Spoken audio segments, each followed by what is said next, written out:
Oh, greetings. This is really strange. Could they have tempered with the Quran ayat, Surah Nisa ayat? Because even the Shia said there was a time that Rasulullah married Aisha at the age of 9 because to set a law for to so he had to practice it with Aisha. Could they have changed this verse from puberty? Because this is not about marriage. This verse in Surah Nisa, it doesn't go. So either the Shias have been wrong, they keep changing, and it's so terrible. Even the Shias have been wrong. And Shias are changing things. And have they tempered with the Quran ayat? It doesn't make sense here. I think the Muslims are. You see, I was just wondering, even if they kill me, what's the use of making a person weak? It's like waning that person's morale. Will you be able? If you put someone under this kind of zulm, in their weakness, they'll have to say yes. Okay, I won't leave my religion. But ask their hearts if it's like forcing someone. And this is what Islam is about. So they don't see this part of Islam. They say, well, this is good for you. If you apply force on you, we want to kill you like. Okay. No, I won't. Kill me. So Surah Nisa, which ayat was it? Verse 6. How can it be they come of nikah? Are they tempering with? You see, in the multilingual Quran, they haven't changed it yet. They haven't tempered it. Here in Mufti and Quran ayat, word by word, nikah, the age of marriage. That's really weird.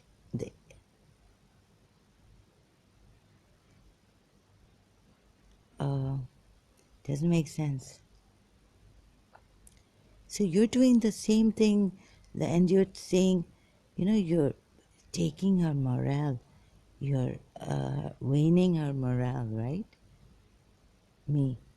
My morale, they're waning it like a Bani Qurayza tribe. So you're breaking her strength. Shouldn't she come in this religion with sound mind? They make you weak, and your mind also is messed up. Then, okay, so your mind is messed up, your heart is wrenched. How can you expect? It's like, shaitan, it'll open way to a lot of negativity, satanic thoughts. We say God's help is going to come.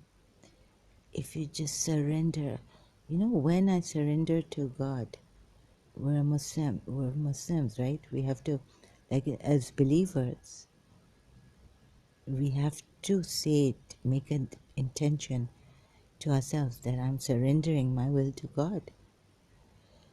Look, there are Du'ai Sabah. I've put the reins, my soul's reins in the hands of Allah. Du'ai Sabah, not Sabah Sab.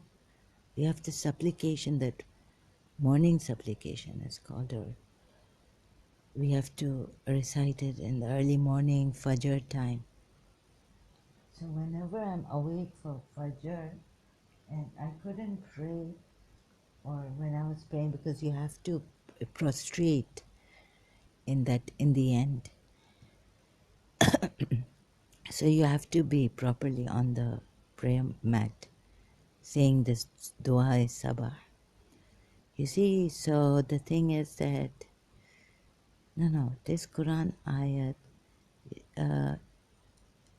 Could they have changed so much, tempered with the Quran ayat? I don't know. Because here in the translation, multilingual, it doesn't say Surah Nisa ayat 6 of age. We were told. Shia religious scholars we heard, they said that because of the age of he married, he practiced this to make sure that we believers, it will be easy to, we wouldn't be asking our religious scholars when is the ripe age for marriage. They said, so at this time we can pray, obligatory prayers are allowed and all this. So what cunningness. And test the orphans until they attain puberty. Pictel says marriageable age. Yusuf Ali says age of marriage.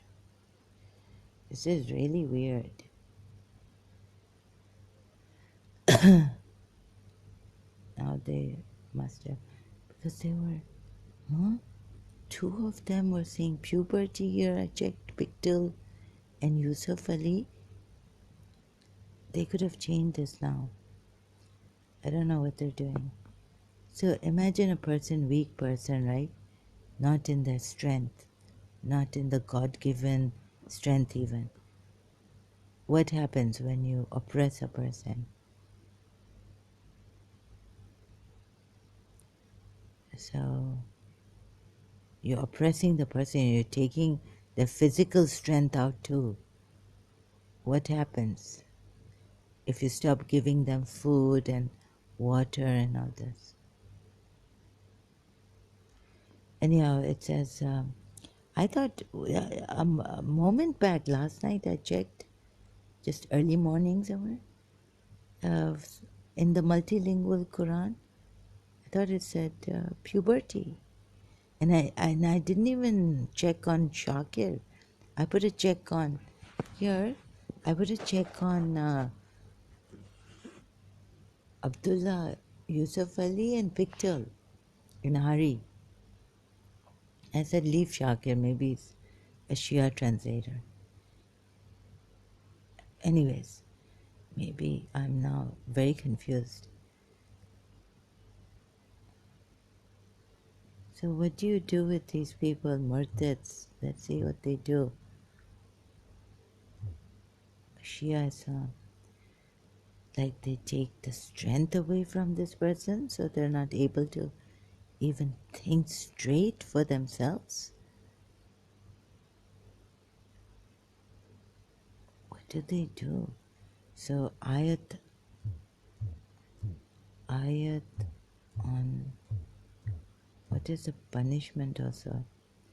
Ayat on punishment for apostates.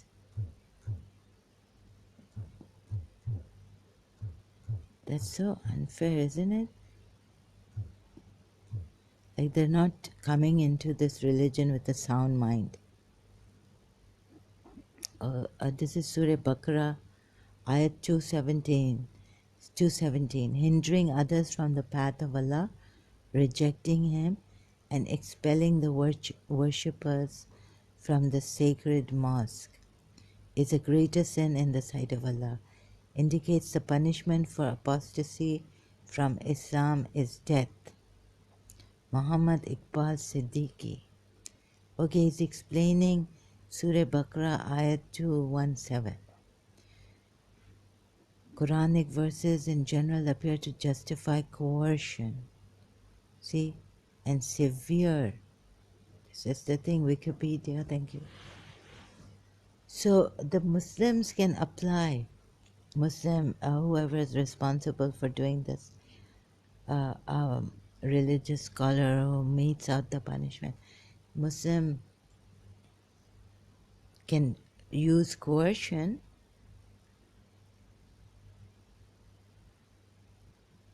My goodness. This is, it's coercion, it's force.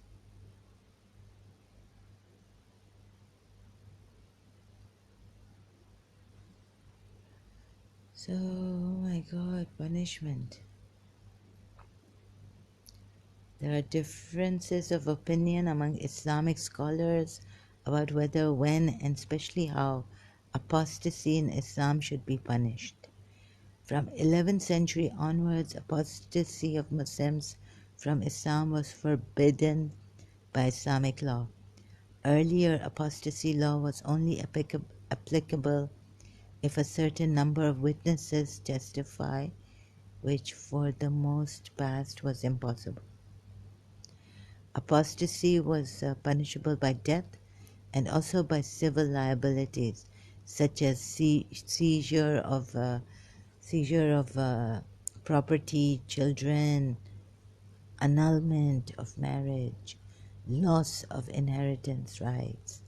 A subsidiary law also applied throughout the history of Islam, forbade non-Muslims from proselytizing Muslims to leave Islam and join another religion because it encouraged Muslims to commit a crime. Starting in the 19th century, the legal code of many Muslim states no longer included apostasy as a capital crime, and to compensate, some Islamic scholars called for vigilant justice of Hizbah to execute the offenders. Apostasy in Islam, colonial era and after. In contemporary times, the majority of Islamic jurists still regard apostasy as a crime deserving the death penalty. So, the previous one, you can confiscate their rights and perhaps use even coercion at them before death, before killing them. Although a growing body of Islamic jurists oppose this, according to Javed Rahman, as inconsistent with freedom of religion as expressed in the Quran injunction, Quran Surah 88 verse 21 and 22, and Quran Surah 2 verse 256. There's no compulsion in religion. And a relic of the early Islamic community when apostasy was desertion or treason. Still, others support a centrist to moderate position of executing only those whose apostasy is unambiguously provable. Oh my goodness. Such as if two just Muslim eyewitnesses testify and or reserving the death penalty for those who make the apostasy public. According to Christian Schirmacher, Schirmacher,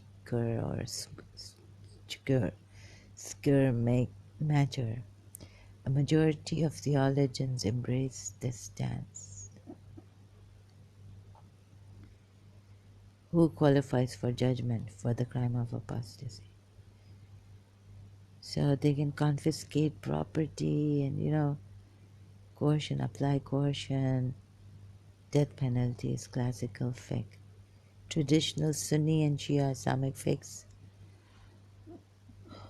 I think Hanafi, Maliki, Jafri, male apostates must be executed, while a female apostate must be held in solitary confinement till she repents and returns to Islam. Apostasy is a hudud crime, the mere intention of unbelief without expression qualifies as apostasy. Can you believe this in Jafri? This is my Shia sect. Unlike the other schools, repentance will not save a defendant from execution. This is even worse than Sunni Muslims. Unless they are national apostates who were not born Muslims but converted to Islam before apostatizing, although it is disputed by some scholars. Innate apostates who grew up Muslims and remain Muslim after puberty and until converting to another should be executed. What? Joffrey said, this is my Shia son. Both men and women apostates deserve death penalty, according to the traditional view of Sunni Maliki fiqh. Unlike other schools, the apostates must have a history of being good, practicing Muslim. Waiting period of 3 days. Well, what is this? Must be held in Sunday. So very, very vigilant application, country law, apostasy, God knows, legally executive government, civil liabilities. In Islam, apostasy has traditionally had both criminal and civil penalties. So what do they do when the use of criminal penalties for apostasy fell into disuse? Civil penalties were still applied. The punishment for the criminal penalties such as murder include death or prison, while the property of the apostate is seized and distributed to his or her Muslim relatives.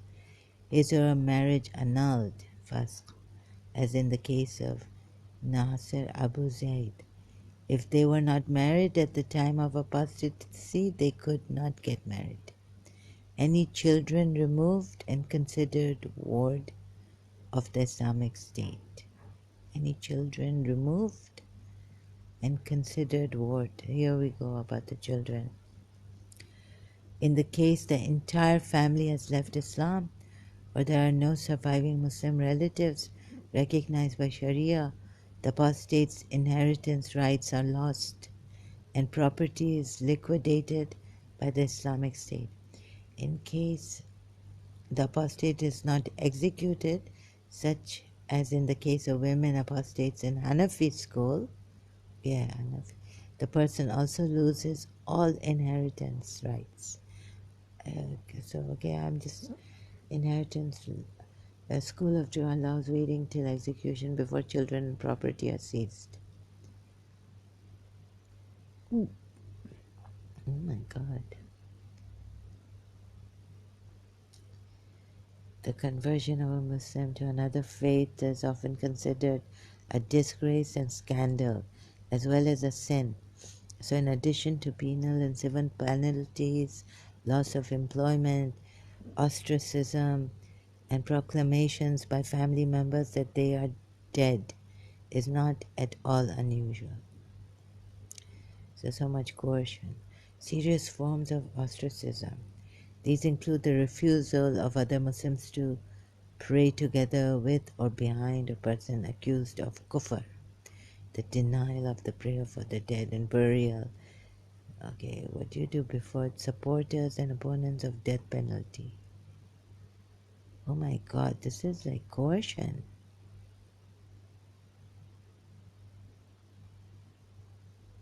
The vast majority of Muslim scholars, both past as well as present, consider apostasy a crime deserving the death penalty. So all these Yusuf al-Zakir Naik, Sayyid Muhammad Rizvi, a Shia scholar born in India, studied in Qom, Iran, and as of 2021, the Imam-e-Jummah and resident alim of the Joffrey Islamic Center in Canada. It's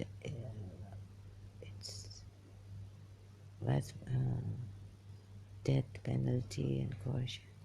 Opposing the death penalty for apostasy, Shafi jurist Grand Ayatollah Hussain al-Muntazari, fiqh scholar Taha Jaber al-Alwani, Grand Ayatollah Hussain Ismail al-Sadr, Javed Ahmad Ghamidi, Pakistani Muslim theologian, Quran scholar, Tariq Ramazan, all these.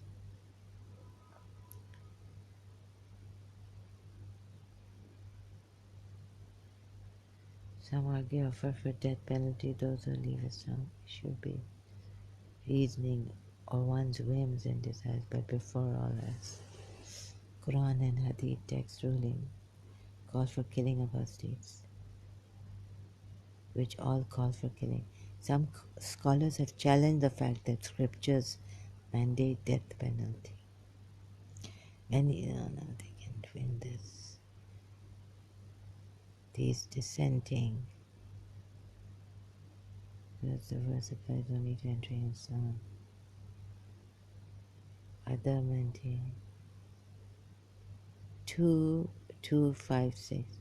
Okay, Surah 2, verse 256 has been abrogated. According to classical Quranic scholars, there's no compulsion in religion, has been abrogated.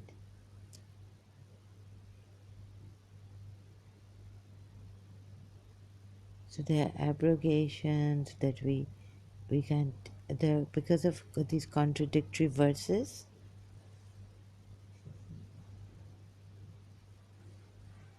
Against death penalty.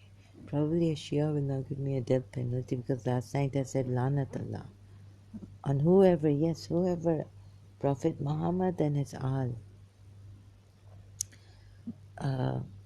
did zulm on those disbelievers.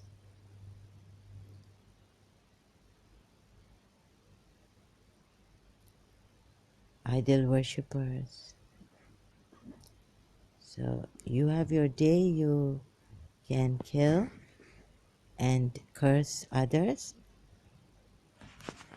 So that's okay. No, that is not okay. You see, you have to see your own contradictions in your Quran. Ayats, which first they allow, some say that no, this Ayatul Kursi, the Shias, there's no compulsion in religion, Surah Kafirun, disbelievers, for you, your religion, for me, my religion. And then there are these things of, okay, I think there's a lot of confusion in this. The ulamas are not united in many things. This book is left like this, and you can kill on apostasy. Muslims, Shia, Sunnis.